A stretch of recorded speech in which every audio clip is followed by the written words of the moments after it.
भारत और चीन यानी दुनिया की आधी आबादी को अपने अंदर समाये दो देश, दुनिया के दो सबसे तेज़ी से उभरते देश, ऐसे देश जहां सभ्यताओं ने तब जन्म लिया था जब अंग्रेज़ कपड़े पहनना भी नहीं जानते थे और अंग्रेज़ी दमन से पहले दुनिया की आधी अर्थव्यवस्था को अपने मुट्ठी में रखने वाले देश। जब ये दो भिड़ते हैं तो लड़ाई होती है ना सिर्फ अपने पुराने गौरव को वापस पाने की बल्कि अपने आने वाले कल को सुधारने की।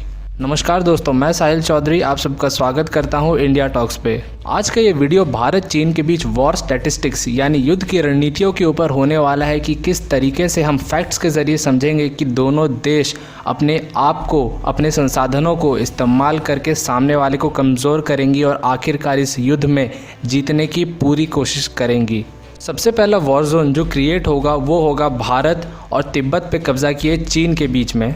इन दोनों के बीच में 4000 किलोमीटर से ज़्यादा की सीमाएं लगती हैं। यहाँ की सीमाओं को 3 सेक्टर्स में बांटा जाता है। ईस्टर्न सेक्टर जो लद्दाख में आता है, मिडिल सेक्टर जो कि उत्तर प्रदेश, हिमाचल प्रदेश और सिक्किम में आता है और वेस्टर्न सेक्टर जहाँ अरुणाचल प्रदेश है। इस वक्त जो सबसे ज़्यादा गरमाया सेक्टर है वो है ईस्टर्न सेक्टर यानी कि लद्दाख का सेक्टर। इस वक्त विवाद जिस ज़मीन पर हो रहा है वो कहने के लिए तो चीन का है, लेकिन वो ना तो चीन का है ना ही तिब्बत का है, वो भारत का ज़मीन है। उसे अक्साई चीन कहते हैं। ये वही हिस्सा है जो चीन ने 1962 के युद्ध में भारत से छीन लिया था। यहाँ पर चीन ने अपने S-400 मिसाइल डिफेंस सिस्टम को भी तैनात कर दिया है, लेकिन मुझे नहीं लगता है कि इसका कोई भी फ़ायदा चीन को होगा क्योंकि चीन इसे इस्तेमाल ही नहीं कर पाएगा, क्योंकि भारत इस इलाके में चीन के अंदर घुसना चाहेगा ही नहीं, क्योंकि भारत को कोई फ़ायदा नहीं होगा। यहाँ अगर एयरक्राफ्ट का कोई भी इस्तेमाल है तो वो सिर्फ इतना है कि ग्राउंड ट्रूप्स को सपोर्ट देना। और अगर आपके इलाके में दुश्मन की सेना घुस गई है और उन्होंने ऊंचे ऊंचे पॉइंट्स पे जा करके कब्जा कर लिया है तो उनको ऊपर से बम गिरा के मार देना, वो भी अपनी ज़मीन में रहते हुए ही। तो यहाँ पे दुश्मन की ज़मीन के ज़्यादा अंदर पेनिट्रेशन का कोई मतलब बनता नहीं है। पर फिर भी क्योंकि S-400 की जो रेंज है वो 400 किलोमीटर की है, इसीलिए वो जो भारतीय एयरक्राफ्ट अपने एरिया में, अपने लद्दाख के एरिया में उड़ रहे हैं उनको भी मार के गिरा सकता है। तो इसको भारत ज़रूर ध्यान में रखेगा कि S-400 को सबसे पहले तबाह करना है अगर कभी युद्ध का सिचुएशन शुरू होता है। इस एरिया में अगर किसी सेना को बढ़त बनानी है और उसे दुश्मन के इलाके में घुसना है तो उसके लिए सबसे ज़रूरी रहेगा सैनिकों की संख्या बल। और संख्या बल के मामले में भारत और चीन दोनों ने ही बराबर का संख्या बल इस एरिया में तैनात कर दिया है। इसके साथ साथ जो सबसे ज़रूरी हथियार यहाँ पे रहेंगे वो होंगे जो आगे बढ़ रहे सैनिक है उनको सपोर्ट देने के लिए टैंक्स, लाइट वेट टैंक्स जो इस एरिया में ऑपरेट कर सकें। इसके लिए भारत ने T-90 टैंक्स को इन एरिया में पहुँचाना शुरू कर दिया है। T-90 काफ़ी हल्के वजन के हैं, इसीलिए काफ़ी तेज़ी से भी इस एरिया में ऑपरेट कर सकते हैं। वहीं चीन ने भी अपने तरफ से टैंकों को इस एरिया में तैनात कर दिया है। और जो दूसरे सबसे इम्पॉर्टेंट हथियार होने वाले हैं वो होंगे आर्टिलरीज या फिर तोप। इस एरिया में तोपों की ताकत दोनों देश अच्छी तरीके से जानते हैं, इसीलिए भारत ने फ़िलहाल अमेरिका से M777 लाइट वेट होवित्जर्स मंगाए थे। ये जो तोप है ये काफ़ी हल्के वज़न के हैं, इसीलिए इस एरिया में बहुत घातक साबित होने वाले हैं। इन तोपों की मदद से हम आसानी से, इससे हमारे जितने भी दुश्मन हाइट्स पे बैठे हैं हम उनको भी मार के गिरा सकते हैं और जो सेना तेज़ी से आगे बढ़ रही है उनके ऊपर भी बमबारी कर सकते हैं, जिसके ज़रिए उनका जो स्पीड है वो थोड़ा कम हो जाएगा और मूवमेंट स्लो हो जाएगा। और भारत ने जो एक बहुत ही चतुराई का काम किया था वो ये किया था कि जब उसने अमेरिका से ये M777 लाइट वेट होवित्जर्स खरीदे तो साथ ही साथ अमेरिका से शिनूक हेलीकॉप्टर्स भी खरीद लिए। ये शिनूक हेलीकॉप्टर्स आसानी से ऐसे तोपों को अपने नीचे टांग करके सीधे LAC के पास जाके उतार सकते हैं, जिससे कि कुछ ही मिनटों में ये फ्रंट लाइन के पास पहुंच जाएंगी और वहां से किसी भी आती हुई सेना को आसानी से कुचल देंगी। भारत ने अमेरिका से जो शिनूक और अपाचे हेलीकॉप्टर्स खरीदे थे वो इस युद्ध में और इस एरिया में काफ़ी ज़्यादा मददगार रहने वाले हैं। जैसा कि आपने देखा कि शिनूक किस तरीके से ट्रूप्स के ट्रांसपोर्टेशन में और सामानों के ट्रांसपोर्टेशन में अच्छा भूमिका निभाएगा, वहीं दूसरी तरफ जो अपाचे हेलीकॉप्टर है इसे दुनिया का सबसे बेहतरीन अटैक हेलीकॉप्टर माना जाता है। अपाचे हेलीकॉप्टर रात में भी काम कर सकता है, इंफ्रारेड विजन कैमरेज की मदद से रात में भी अपने दुश्मनों के ऊपर हमला कर सकता है। इसे फ्लाइंग टैंक और टैंक हंटर भी कहा जाता है क्योंकि ये उड़ते उड़ते अपने साथ इतने सारे गोले और बारूद रखता है कि किसी भी टैंक को भी बर्बाद कर सकता है और इतने सारे गोलाबारी है कि आती हुई दुश्मन की सेना के ऊपर अच्छे खासे हमले कर सकता है। अब इसी बीच कुछ ही दिनों पहले भारत को सैटेलाइट इमेजेस की मदद से पुख्ता सबूत मिला है कि चीन ने पाकिस्तान ऑक्युपाइड कश्मीर में अपने 40 से ज़्यादा एयरक्राफ्ट्स को पहुँचा दिया है। जी हाँ, ध्यान से नंबर को सुनिए, 40 से ज़्यादा एयरक्राफ्ट्स को पाकिस्तान ऑक्युपाइड कश्मीर में पहुँचा दिया गया है। तो ये अब पूरी तरीके से क्लियर है कि चाइना भारत को टू फ्रंट वॉर में घेरना चाहता है, और चाइना करे भी क्यों ना। अगर वो ना करता है तो ये बेवकूफ़ी होगी, क्योंकि हम हमेशा से जानते हैं कि जब भी भारत और चीन का युद्ध होगा, चाइना पाकिस्तान की मदद से टू फ्रंट वॉर करेगा ही करेगा। उसने पाकिस्तान को इतने दिनों से इसीलिए पाल के रखा है। टू फ्रंट वॉर ऐसी युद्ध की रणनीति होती है जहां पर एक ज़मीन को दो तरफ से अटैक किया जाता है, क्योंकि आगे और पीछे दोनों तरफ से अटैक होता है तो सेनाएं समझ नहीं पाती है कि कहां पहले जवाब दें। इसीलिए जो फोर्सेस होते हैं वो दो हिस्सों में बढ़ जाते हैं, एक तरफ के दुश्मनों को संभालता है और दूसरा हिस्सा दूसरे तरफ के, जिससे जो ताकत है वो आधी हो जाती है। यहाँ पर पीओके क्यों महत्वपूर्ण है हम इस बात से समझ सकते हैं कि जो तिब्बत है उसका हाइट बहुत ज़्यादा है, इसीलिए वहाँ से जब भी चाइनीज़ एयरक्राफ्ट को भारत में आना पड़ता है अटैक करने, तो उनका जो फ्यूल है उसका एफिशिएंसी बहुत कम हो जाता है, क्योंकि इतने ज़्यादा हाइट पे ऑक्सीजन की कमी होती है और इंजन को ऑक्सीजन बर्न करने के लिए नहीं मिलता है। इसीलिए जो उनके साथ जितने भी हथियार होते हैं और जो भी उनका पेलोड होता है उन्हें आधा ही लेके उड़ना पड़ता है। ज़्यादा भारी पेलोड लेंगे तो टेक ऑफ कर नहीं पाएगा वहाँ से एयरक्राफ्ट। पर पीओके में ऐसी कोई समस्या नहीं है, इसलिए जो चाइनीज़ एयरक्राफ्ट पीओके से अटैक करेंगे उनको ऐसी दिक्कत नहीं होगी, वो अपने फुल पावर के साथ अटैक कर सकते हैं। और यहाँ पे पाकिस्तान और चाइना की स्ट्रेटेजी यही होगी कि वो पीओके की मदद से जो जम्मू एंड कश्मीर का इलाका है वहाँ पे डीप स्ट्राइक करें, यानी बिल्कुल अंदर तक घुस करके बमबारी करें, जिससे कि क्या होगा, इस एरिया में जो इम्पोर्टेंट संसाधन है, जो रूट्स हैं, जो रोड्स हैं, जिनके मदद से भारत अपने आप के जो ट्रूप्स हैं वहाँ तक सप्लाई पहुँचाने का दावा करता है, उन सब को तोड़ दिया जाएगा। उनके एयरक्राफ्ट भारत में डीप स्ट्राइक करके खास करके जम्मू और कश्मीर और लद्दाख के इलाके के जितने एयर स्ट्रिप्स और एयर बेसेस हैं उनको तबाह कर देना चाहेंगे। साथ ही साथ जितने इंपॉर्टेंट रोड्स हैं जो लद्दाख के साथ कनेक्ट होते हैं उनको भी वो बर्बाद कर देंगे, ताकि जो सप्लाई लाइन है वो ठप पड़ जाए और भारत कोई सपोर्ट ना पहुँचा पाए लद्दाख तक। एक बार ये काम हो गया तो इधर अक्साई चीन से चीन की सेनाएं आसानी से भारत के अंदर घुस जाएंगी, और हो सकता है कि पाकिस्तान ऑक्युपाइड कश्मीर से जो पाकिस्तान की सेना है वो भी भारत में घुसने की कोशिश करे, और दोनों तरफ से जो आती सेनाएं हैं वो आसानी से भारत की ज़मीन पे कब्जा कर लेगी।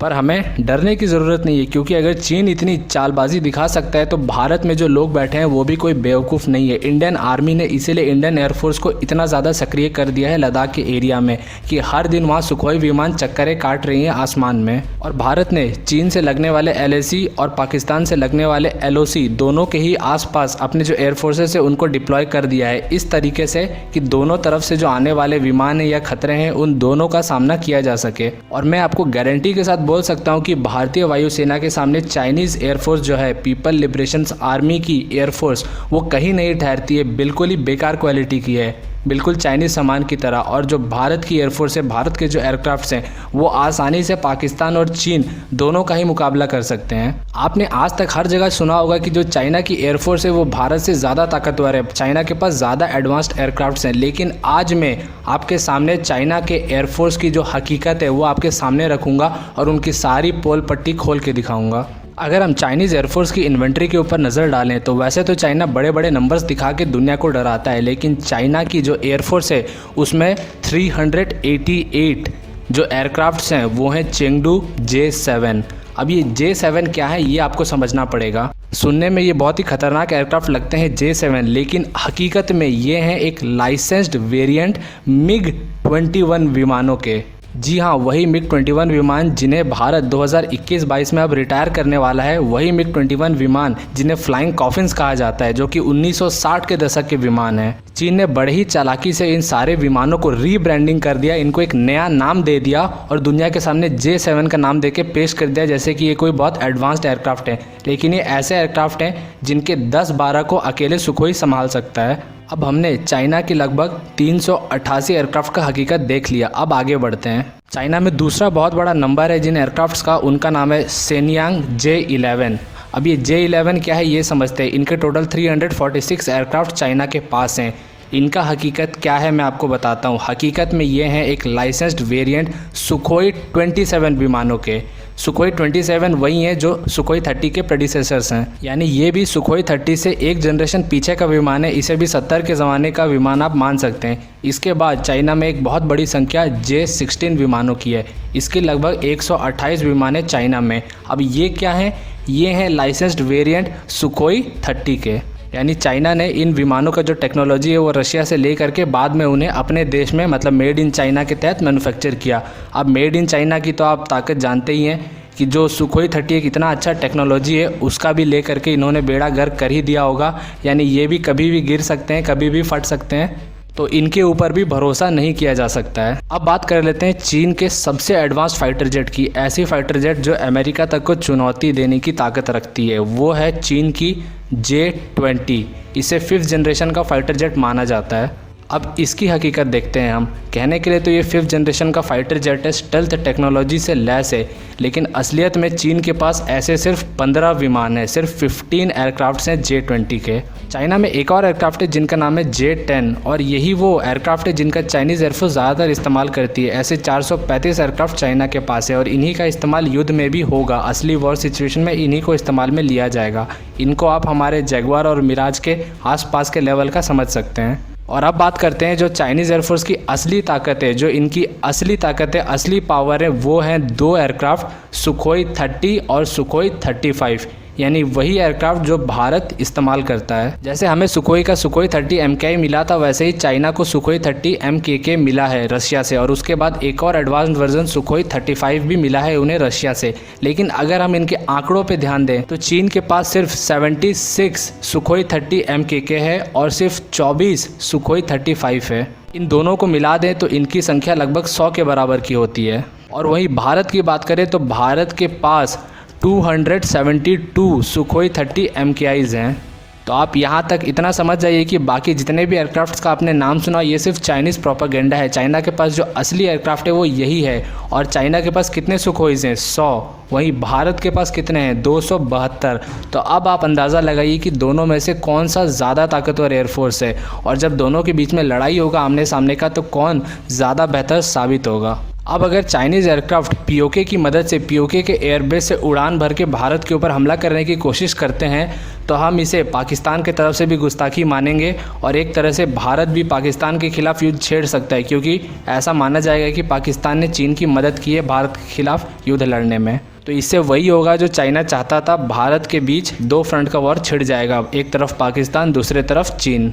और यहाँ पे भारत के पास एक बहुत ही बड़ा गोल्डन अपॉर्चुनिटी भारत को मिल जाएगा कि वो एक तरफ अपने अक्साई चिन को वापस ले सकता है, दूसरी तरफ अपने पीओके को भी वापस ले सकता है, और गिलगिट बाल्टिस्तान, इन दोनों को भी वापस ले सकता है। इसीलिए भारत को अपनी सेनाओं को बिल्कुल स्ट्रेटेजिकली दोनों तरफ के लिए तैयार कर देना चाहिए, बिल्कुल डीप पेनिट्रेशन के लिए, कि जैसे ही मौका बने ना सिर्फ पीओके बल्कि अक्साई चिन, गिलगिट बाल्टिस्तान, ये तीनों जगहें भारत के कंट्रोल में वापस से आ जानी चाहिए। अब जब ज़मीनी युद्ध शुरू होता है चीन के साथ तो भारत को सिर्फ अक्साई चीन तक पहुंच के ही नहीं रुक जाना चाहिए। भारत को तिब्बत में भी घुसना चाहिए और चीन के सिंजियांग प्रांत में भी घुसना चाहिए, जो कि लद्दाख से बिल्कुल सटा हुआ है, क्योंकि सिंजियांग प्रांत में जो उइगर मुस्लिम है उनके ऊपर भी चीन बहुत अत्याचार करता है, और तिब्बत के ऊपर तो चीन ने कितने अत्याचार किए हैं ये सारे आप जानते ही होंगे। और इन दोनों स्टेट से भी थोड़ा बहुत चीन के खिलाफ विद्रोह सामने आ रहा है। हालांकि चीनी मीडिया और चीनी सरकार इन्हें दबा देती है, लेकिन भारत को जितना लद्दाख का हिस्सा भारत कंट्रोल कर सकता है उतने हिस्से, और जो सिंजियांग प्रांत है उनके भी कुछ हिस्सों को भारत को चीन से छीन लेना चाहिए और इन दोनों को आज़ाद करवा देना चाहिए। चीन को हम वापस से 3 टुकड़ों में बांट सकते हैं, सिंजियांग को, तिब्बत को और चीन को अलग अलग देश बना सकते हैं, जिससे कि तिब्बत को और सिंजियांग को चीनियों के अत्याचारों से राहत मिलेगा। दूसरी तरफ पाकिस्तान की बात करें, अगर 2 फ्रंट वॉर का मज़ा लेने के लिए पाकिस्तान भी युद्ध में कूदता है तो पाकिस्तान के इस बार 1 नहीं, 2 नहीं, 3 नहीं बल्कि 4 टुकड़े होंगे। पाकिस्तान के पहले 2 टुकड़े कैसे अलग होंगे ये मैंने आपको बता दिया कि भारतीय सेना को तुरंत डीप स्ट्राइक करना चाहिए पीओके के अंदर, और पीओके और गिलगिट बाल्टिस्तान को पाकिस्तान से आज़ाद करवा लेना चाहिए। जो पीओके है उसके साउदर्न पार्ट को तो पीओके कहा जाता है, और जो नॉर्दर्न पार्ट है उसे गिलगिट बाल्टिस्तान कहा जाता है। पीओके में और गिलगिट में तो पाकिस्तान के खिलाफ काफ़ी लंबे अरसे से बड़े बड़े विद्रोह हो रहे हैं। वहाँ पे बहुत बड़े बड़े नेता और पार्टीज आ गए हैं जो पाकिस्तान के खिलाफ खुल करके विरोध कर रहे हैं और खुल करके आज़ादी मांग रहे हैं। आपने ऐसे सारे प्रोटेस्ट के वीडियोज़ देखे भी होंगे। तो यहाँ पर अगर भारतीय सेना घुसती है तो उनको इन सारे लोगों से सपोर्ट ही मिलेगा। अब मैं आपको बताता हूँ कि अगर पाकिस्तान भारत के साथ युद्ध में कूदता है तो भारत पाकिस्तान को एक ऐसा चोट दे सकता है, एक ऐसा सबक सिखा सकता है जिसे पाकिस्तान जिंदगी भर नहीं भूलेगा। भारतीय नौसेना को यहाँ पे अरेबियन सी के रास्ते पाकिस्तान के कराची तक पहुँच जाना चाहिए। आपको याद होगा कि 1971 में भी भारतीय नौसेना ने कराची में बम गिरा के उसे 3 दिन तक आग में जलाए रखा था। क्योंकि भारत ने वहाँ के ऑयल रिफाइनरीज में धमाका कर दिया था और वहीं पर कराची में ही पाकिस्तानी नेवी का भी बेस है, तो उससे दोनों तबाह हो गए थे, जिससे जो पाकिस्तानी नेवी है वहाँ से निकल करके पहुँच के बांग्लादेश यानी जो उस समय का ईस्ट पाकिस्तान था वहाँ तक रसद नहीं पहुँचा सकती थी। तो भारतीय नौसेना को यहाँ पहल करनी चाहिए और कराची जो कि पाकिस्तान के सिंध प्रांत में आता है और उसके थोड़े बगल बलूचिस्तान प्रांत में जो ग्वादर पोर्ट है जहाँ सीपेक ख़त्म होता है, इन दोनों पोर्ट्स पे हमला कर देना चाहिए, इन दोनों को पूरी तरीके से ध्वस्त कर देना चाहिए। पर यहाँ पे रुक नहीं जाना है, बल्कि भारतीय नौसेना को भारतीय वायुसेना और भारतीय थल सेना की मदद से इस एरिया में कंट्रोल स्थापित कर लेना चाहिए, क्योंकि ये जो दोनों प्रांत है बलूचिस्तान और सिंध, ये दोनों पाकिस्तान से आज़ादी चाहते हैं। बलूचिस्तान में तो आप जानते ही होंगे और आपने सुना ही होगा कि किस तरीके से पाकिस्तान यहाँ से संसाधन निकालता है और उसके बदले यहाँ पे कोई डेवलपमेंट नहीं करता है, यहाँ के लोगों को मारता काटता रहता है। वहीं दूसरी तरफ जो सिंध का प्रांत है, जहाँ जो सिंधी लोग हैं वो भी पाकिस्तान से बहुत परेशान हो चुके हैं, क्योंकि पाकिस्तान का 70% से ज़्यादा का रेवेन्यू इसी स्टेट से होता है, लेकिन उसके बदले पाकिस्तान यहाँ पे कोई खर्चा नहीं करता है। पाकिस्तान सिर्फ एक ही स्टेट पे खर्चा करता है जो कि है पंजाब। पंजाब को ही आप असली पाकिस्तान मान सकते हैं, बाकी सारे स्टेट पाकिस्तान के लिए कोई मैटर नहीं करते हैं। जैसे अफगानिस्तान में अमेरिका की और उससे पहले सोवियत संघ की सेनाएं उतर गई थी, वैसे ही भारत को भी यहाँ पे उतर जाना चाहिए और यहाँ पे जितने विद्रोही गुट हैं बलूचिस्तान में और सिंध में, इन सब को हथियार पहुंचाना चाहिए, इन सब को हथियार देना चाहिए ताकि यहाँ से पाकिस्तान के खिलाफ विद्रोह शुरू कर सकें। जैसे ईस्टर्न पाकिस्तान में मुक्ति वाहिनी ने खुद ही अटैक कर करके बांग्लादेश को आज़ाद करवा लिया था, वैसे ही यहाँ के जो विद्रोही गुट हैं उनको अगर हथियार पहुँचा दिए गए तो वो खुद ही पाकिस्तान के खिलाफ विद्रोह कर करके, उनके खिलाफ अटैक कर करके आज नहीं तो कल पाकिस्तान से अपने आप को आज़ाद करवा सकते हैं। उन्हें चाहिए तो बस इतना कि भारतीय सेना और ख़ास करके इस एरिया में भारतीय नौसेना उन्हें सपोर्ट करती रहे। इससे पाकिस्तान 4 टुकड़ों में बढ़ जाएगा। बलूचिस्तान, सिंध, पीओके और गिलगिट बाल्टिस्तान पाकिस्तान से आज़ाद हो जाएंगे और पाकिस्तान में बचेंगे सिर्फ 2 ही स्टेट्स। पाकिस्तान में जो स्टेट्स बचेंगे इसके बाद वो होंगे पंजाब और खैबर पख्तूनवा। खैबर पख्तूनवा आपको याद होगा वही स्टेट है जहां बालाकोट एयर स्ट्राइक हुआ था। ये क्योंकि अफ़गानिस्तान से सटा हुआ है, इसीलिए यहीं पर सारे जितने आतंकवादी संगठन हैं उनके ट्रेनिंग कैंप्स चलते हैं, वो सारे यहीं पर ट्रेनिंग करते हैं और उनके बड़े बड़े ठिकाने और बेसेस यहाँ पर हैं। अब चलते हैं हम तीसरे वॉर जोन की तरफ। अभी कुछ ही दिनों पहले ऐसी रिपोर्ट्स आ रही थी कि इंडियन ओशन के पास चाइनीज़ सबमरीन्स को देखा गया है। अब समझते हैं कि इंडियन ओशन चीन के लिए सबसे ज़्यादा महत्वपूर्ण क्यों है। यहाँ पे मलेशिया और इंडोनेशिया जो आइलैंड कंट्रीज़ हैं, इनके बीच में से जो रास्ता निकल के जाता है, इस एरिया को मलक्का स्ट्रेट कहते हैं और यहीं से चीन की जितने भी एक्सपोर्ट और इम्पोर्ट होती है वो इसी एरिया से होके जाती है। यानी चाइना का पूरा ट्रेड इसी इलाके पर निर्भर करता है। अगर चाइनीज़ शिप्स यहाँ से आना जाना बंद कर दे तो चाइना का जो ट्रेड है वो बंद हो जाएगा। चाइना चाहे कितने भी सामान क्यों ना बना ले, वो दुनिया को एक्सपोर्ट नहीं कर पाएगा और बदले में जो तेल जैसी ज़रूरी सामान है उनको इंपोर्ट भी नहीं कर पाएगा। अब इस एरिया में भारत अंडमान आइलैंड्स की मदद से कंट्रोल स्थापित करता है। यहाँ पे भारत ट्राईलैटरली ऑपरेट करता है, यानी यहाँ पे इंडियन आर्मी, इंडियन नेवी और इंडियन एयरफोर्स तीनों ही ऑपरेट करती हैं। यहाँ तीनों मिल करके ऑपरेट करती हैं। इंडियन नेवी के पास PA टाइप पोसाइडन विमान है जो उसने खरीदा था फिलहाल के कुछ दिनों में। ये विमान को सबमरीन हंटर्स कहा जाता है। ये सबमरीन को बिल्कुल मार देती हैं। इसके अंदर इतने अच्छे सेंसर्स और सोनार सिस्टम लगे हैं कि वो पानी के अंदर चाहे कितनी भी गहराई में सबमरीन क्यों ना हो उनका पता लगा लेती है और उसके बाद आसमान से ही टॉर्पीडो गिराती है जो पानी के अंदर जाती है और उसके बाद सबमरीन को ढूंढ के तबाह कर देती है। चाइनीज़ नेवी के पास 68 सबमरीन हैं और ये भारत के लिए बहुत बड़ी सरदर्द है, क्योंकि ये सबमरीन ना सिर्फ भारत के बड़े बड़े युद्धपोतों को गिरा सकती हैं बल्कि भारत के कुछ इंपॉर्टेंट पोर्ट्स के ऊपर आकर के मिसाइल हमले भी कर सकती हैं। अब भारत ने दिमाग लगाया और सोचा कि अगर इन 68 सबमरीन के बदले भारत भी सबमरीन्स बनाता है इन्हें काउंटर करने के लिए, तो भारत को 50-60 साल लग जाएंगे इतने नंबर तक अपने सबमरीन मैन्युफैक्चर करने में, और तब तक तो चाइना और कितने बना चुका होगा। इसलिए भारत ने यहाँ पर थोड़ी बुद्धिमत्ता दिखाई, थोड़ी सी चालाकी दिखाई और इन सबमरीन्स के काउंटर के लिए उसने अमेरिका से खरीद लिया P-8I पोसाइडन विमान। अब ये P-8I पोसाइडन विमान इतने कारगर है कि अगर इनको इंडियन ओशन रीजन में निगरानी के लिए छोड़ दिया जाए तो किसी चाइनीज़ सबमरीन का मजाल भी नहीं होगा कि इस एरिया में आ सके, क्योंकि ये आसानी से उनका पता लगा लेगा और उनको ध्वस्त कर देगा।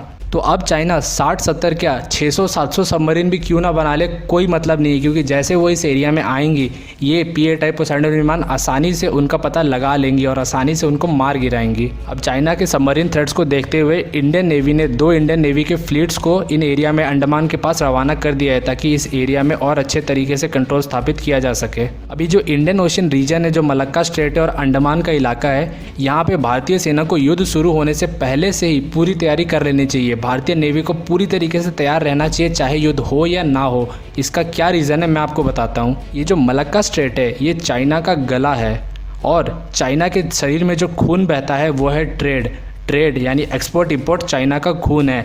अगर भारत किसी तरीके से इस मलक्का स्ट्रेट तक पहुंच जाता है तो वो उसके गले तक पहुंच जाएगा और किसी भी वक्त उसके गले को दबा सकता है। एक बार भारत ने उसके गले को दबा दिया तो उसके दिमाग तक खून पहुंचना बंद हो जाएगा, यानी उसका ट्रेड बंद हो जाएगा और चीन कुछ ही महीनों में सरेंडर कर देगा भारत के सामने, चाहे उसकी सेना कितनी भी बड़ी क्यों ना हो। यहाँ आपने देखा कि किस तरीके से कोरोना वायरस में दुनिया की जो अर्थव्यवस्थाएं हैं वो सिर्फ 2 या 3 महीने के लिए बंद रही, तो उसमें कितना बड़ा इम्पैक्ट पड़ा, अरबों रुपए का नुकसान हो गया।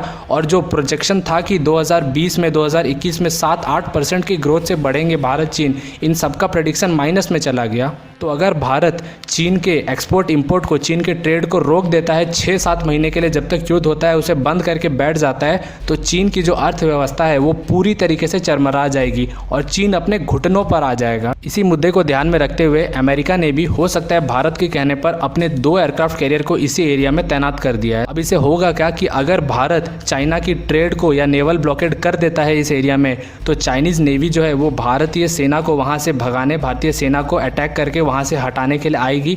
तो वहीं पर उसे अमेरिका और जापान, साथ ही साथ ये जो आइलैंड कंट्रीज़ हैं इनकी जॉइंट फोर्सेस भी मिल जाएंगी। यानी भारतीय नौसेना तक पहुंचने से पहले उन्हें अमेरिका और इन सारे देशों की नौसेनाओं से लड़ना पड़ेगा।